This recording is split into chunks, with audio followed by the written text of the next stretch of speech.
Good Erev Shabbos. Hope this finds you all well. And this Shabbos, we have actually once again two parshios that are read, Acharei Mos and Kedoshim. I'd like to share an insight with you about the first parsha, which at the beginning of it contains a description about the service that took place in the Beis HaMikdash for the holiest of days, the day of Yom Kippur. The service that took place in the Beis HaMikdash in Yom Kippur was magnificent. Just what was at stake makes it very special. And when you think about it, a man's fate is being sealed for the year. The blessings, hopefully, that he will receive are being determined. Forgiveness for all of mistakes that were made during the course of the year. There's a lot at stake. And therefore, that in and of itself gives it great prominence. And it attracted people. The Mishnah in Yuma describes, and according to many opinions, it's a description of the day of Yom Kippur, that hours before the service was to begin, the courtyard in the Beis HaMikdash was already full with people who came to observe the remarkable service that took place that ultimately achieved the Day of Atonement and the atonement for the Jewish people. In the description, it mentions how the Kohen Gadol, the high priest who performed virtually all of the entire service of the day, was to be in the Kodesh section, the holy section of the Beis HaMikdash, and no one else was to be there at that time. V'chol adam lo yiyeh ba'oel moed. No one else was to be there. In fact, the Talmud Yerushalmi even says that that verse includes not only that the Kohen Gadol was there alone without any other human beings there, but there wasn't even an angel that was allowed to be present with him. A remarkable insight. And we should think about that. We should think about it because it would be readily understood why no one else can be in the Holy of Holies when the Kohen Gadol enters there. The Kodesh HaKadoshim was off limits to anybody but the Kohen Gadol. And so, of course, no one else can be there. But the Torah explicitly says that no one else is to be there, even in the Kodesh section, where there was also part of the service was performed after the Kohen Gadol exited from the Holy of Holies, and there were a number of very important services performed there. V'chol adam lo yiyeh bo. Why would it be that no one else is to be there, and not even an angel either? And perhaps what we could suggest is the following. Of course, it would have been inspiring for people to watch the Kohen Gadol. And even if it would have been just his fellow Kohanim who could have seen it, it was a remarkable service. Their service achieved something that was miraculous even. There are times that, most years probably, that the Chut Hashani, there was a red strip of wool that was hung in full view of everyone in the courtyard of the Beis HaMikdash outside the Heichal building. And when the Jewish people merited the acceptance of the service favorably, it turned white. And they saw miraculously that God had given and granted the Jewish people atonement. So it must have been a very inspiring service. But no one was to be there, and no one was to watch it. And why? Perhaps because the Kohen Gadol is the paradigm for all of us as the service takes place. In what sense? We're being judged against ourselves. We are being judged in isolation, separate and apart from anyone else. And so the Kohen Gadol performs the service, and yes, he represents all of the Jewish people, but he's being judged also, and he's being judged against himself, against his own talents, not being judged against other people. There is a Mishnah in Pirkei Avos that describes 10 miracles that were present and could be visualized by the naked eye during the time of the Beis HaMikdash. There's a dispute as to whether that's a description of the first Beis HaMikdash when the Jewish people were collectively in a higher spiritual level, or whether it's a description of miracles that took place during the second Beis HaMikdash era. But regardless, there are 10 of them listed. One of them is Oimdim Tzefufim Umishtachavim Rivachim. that the Jewish people on the day of Yom Kippur stood jam-packed in the Beis HaMikdash. There was no social distancing there at all. It was so crowded.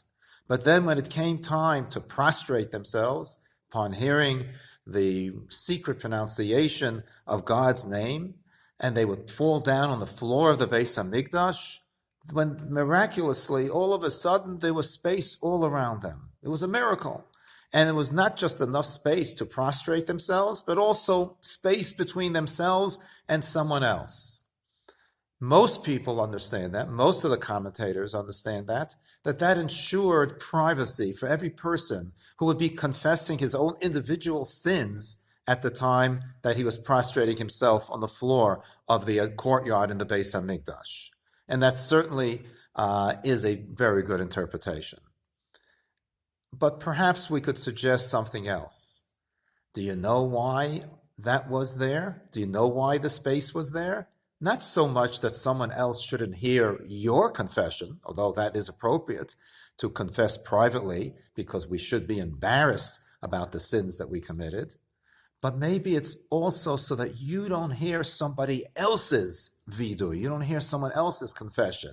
Let's just imagine for a moment that you didn't have that miracle occurring, and they're prostrating themselves on the floor of the Beis HaMikdash, and he's very close to somebody else, and he hears the other person confessing certain sins, and he hears that person confess to a certain sin, and he thinks to himself, well, I never did that. And then he hears somebody else on his left confessing to another sin, an even worse sin. And he thinks to himself, I never even thought of sinning that way. Never even thought to that. I had no desire whatsoever to commit that sin. And behind him, here's another sin yet. And he says to himself, I'm pretty good. Look at everybody reciting a confession around me. I'm better than them. But that's not how he's going to be judged. He's not going to be judged compared to other people. He's going to be judged against himself. And so therefore, no one else should be in the Oel Moed.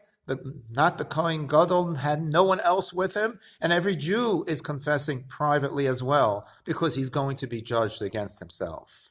They say over in the name of a great Hasidic master, the Rebbe Reb Zisha, who was given the double title of Reb, not just Reb, but the Rebbe Reb Zisha.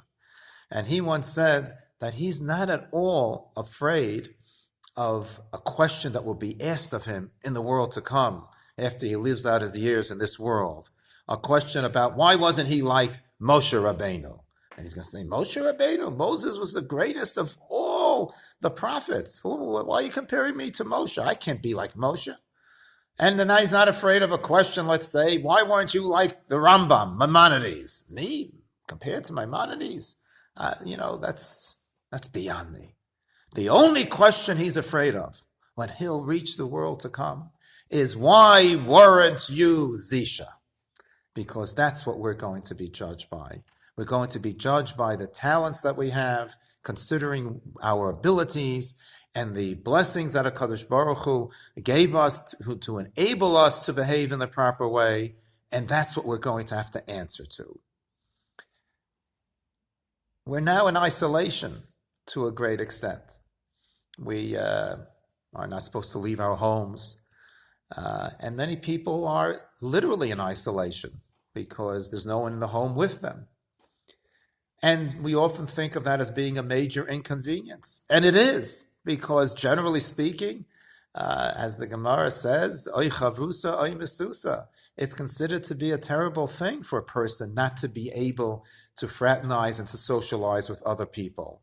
And having friendship with other people is very critical in the social development of a person, the normalcy of a person, but also to be able to be part of a congregation and part of a community. The sages looked very critically at someone who would be poresh min hatzibur, who would separate himself from a community. But being in solitude is a good thing too. There were great Hasidic sources and some communities to this day that would actually recommend that a person engage in what was called hisbodedus. That means going into isolation. No one is around. You have no one to compare yourself to. Just compare yourself to yourself. Look in the mirror, look internally, and hopefully you will recognize the talents that you have and how good you can become. And so v'chol adam lo yiyeh ba'olam moed. That's the paradigm, the Kohen Gadol's own position. There's not even an angel allowed in there. You know why? Because the Kohen Gadol's not going to be compared to an angel. He's not an angel. He'll be compared, though, against his own talents and what he could be, what his potential is. And everyone in the Beis Hamikdash, too, when they prostrated, there was space between them and there was a mini isolation as well. They didn't hear anyone else's confession. And we recreate that in a mini scale on Yom Kippur when we recite confessions quietly. There's a place and a time for communal responsibilities, absolutely. And that's part really of the personal confession when a person didn't contribute to the community as much as he should. But being in isolation and engaging in introspection so that the person is able to realize what he could accomplish. People today, for example, are in isolation, and generally speaking, that brings about that you have more time. And well, what are you doing with that time? With God's help, this period that we're in right now is going to pass. And we're going to look at it, hopefully, speedily, with hindsight. And will you be able to repeat and say, well, during that period of time, I was able to do the following. You know, the 24 books of Tanakh. Have you read through all of them yet? Why not? Oh, you didn't have time. You were distracted. You had other responsibilities. Maybe in isolation, there's more time. And if there's more time, do more Torah study, or just engage in introspection to know how great you can be, because that's ultimately what the Almighty wants from us. Lahavdil, I believe the army uses it as a slogan in some of their recruiting posters. Be all you can be. That's what God wants from us. The Kohen Gadol, Lahavdil, is that paradigm of being compared to himself, not to anybody else, totally in isolation. And now that we're in isolation, so engage in introspection and become great and become all that we can be. Have a wonderful Shabbos, a safe Shabbos. Stay healthy, and hopefully we'll be able to share good news in better settings in the future soon.